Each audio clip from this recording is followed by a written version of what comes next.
नाज़रीन, अवामी न्यूज़ में ख़बरनि जो सिलसिलो जारी है। इन वक्त असीं तव्हांखे थरपारकर में ख़बर ॾींदा हलूं त थरपारकर जे ॻोठ ईटकर जो रवासी अरबाब अली रायमो साइकिल ते सवार थी मुल्तान शरीफ ॾांहुं रवानो थी वियो आहे। इन मौक़े ते अरबाब अली रायमो जो चवणु आहे त इन महांगाई जे दौर में हू परेशान आहे। हू पंहिंजे मुर्शिद मखदूम शाह महमूद कुरैशी खे पंहिंजे लाइ नौकरी जो अर्ज़ु कंदो। साल आउं साइकिल ते वेंदो आहियां।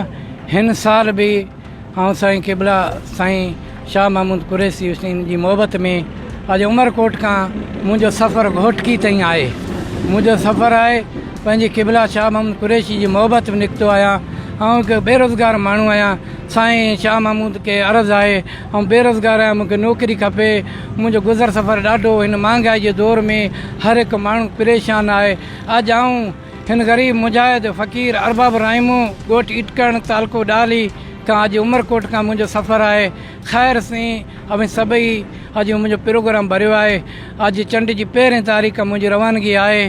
साईं खिपरो खां सांगड़ खां शहादतपुर मां शाह अब्दुल लतीफ़ भिटाई जी दरगाह, पोइ मखदूम सरवर नूह तालिबुल मौला साईं जी ज़ियारत, उन खां पोइ सचल सरमस्त, पोइ पीरगोट दरगाह शरीफ़, उन खां पोइ घोटकी ते मुंहिंजो प्रोग्राम आहे।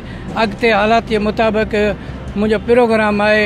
ऐं ज़ुल्हज ते साईं क़िबला ज़ैन हुसैन कुरैशी सां मिलणु चाहियां थो ऐं साईं शाह महमूद कुरैशी सां मिलणु चाहियां थो। ऐं ग़रीब थर जो आहियां।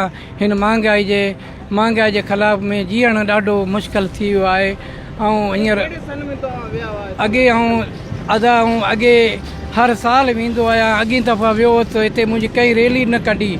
मुंहिंजे एतिरा गांवस जा मुरीद आहिनि।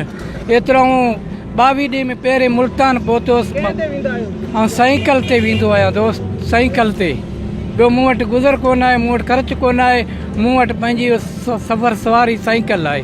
मज़ीद खबरों और तफसीलात के लिए विजिट करें हमारी वेबसाइट www.awamiNewsHD.com।